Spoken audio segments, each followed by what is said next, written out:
Hi, I'm Jacquie Franciulli for Gators Territory. Alongside me is Gainesville Sun's Graham Hall. We're back here with On the Beat, and it's a huge week, Graham Hall. Another top 10 showdown for Florida, and it's the big rivalry week against Georgia. Now, we're just going to get right to it. One of the biggest keys to the game is stopping that Georgia run. They average around 233 yards per game. DeAndre Swift is a menace to any defense he faces. And when you look at it, Graham, Jake Fromm has struggled whenever the game is placed on his shoulders. If he needs to pass a ball to win the game, he has struggled. He's 0 for 5 when he has thrown more than 30 passes in a game. The reason why, we kind of focus on this, against South Carolina, he threw the ball 51 times and had a career high of 3 picks. So, Graham, when you look at this matchup, do you feel like with John Grenard and Jabari Zuniga expected to have some sort of contribution in the game, that Florida could easily stop the run? Absolutely. I think that a lot of people certainly thought that Florida missed Zuniga and John Grenard in pass protection, but where they really missed them was against the run. As you saw in that LSU game and that Auburn game, the top SEC teams are going to be able to get penetration, get into the second level against Florida's defense. They really need those guys back, especially against the Georgia offensive line that really hasn't lived up to the billing. You look at the recruiting that they've been able to bring into Athens along the offensive line, you would expect a lot better results. I don't know what the issue is there. I don't want to jump to conclusions, but certainly there's a lot that Florida can take advantage of if they get those guys back.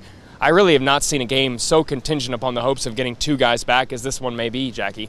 Yeah, the other key battle we're looking at is the linebackers for Florida. They haven't been really consistent through the first 8 games. When I look back at that tape against South Carolina, I noticed that sometimes Ventrell Miller looked like he was a little more aggressive. He was going up, and then he was going and being held by an offensive lineman. So he's not back there in position, and he's not fitting in his gaps. So that's something that, Georgia can take advantage of, but something that we'll be watching, because if John Grenard and Jabari Zuniga are setting their edge, they can load the box a little bit better because they have guys that are bigger, faster, and stronger and can really win those one-on-one blocking matchups.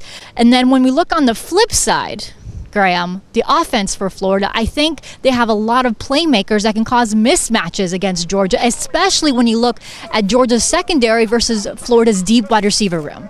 I think that Florida's wide receiver core is certainly I'd give them the advantage heading into this game. Georgia's secondary, coached by former defensive backs coach Charlton Warren, I really don't think that they're at the top of the SEC like that offensive line many expected them to be.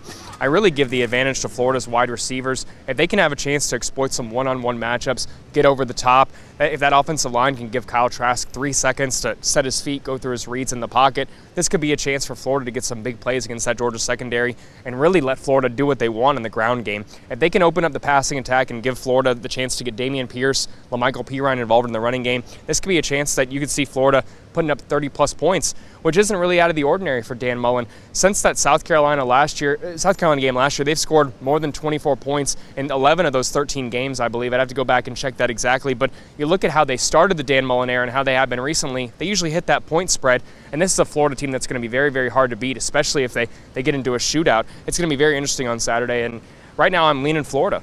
Yeah, I know. When we looked and we think about the shootout, we see the LSU game where Florida was able to hang with one of the most prolific offenses out there. The O-line had its best game in South Carolina, and Van Jefferson told us on Tuesday evening that Kadarius Toney was going crazy at practice. It felt like he never left. So that's another weapon at Florida's disposal.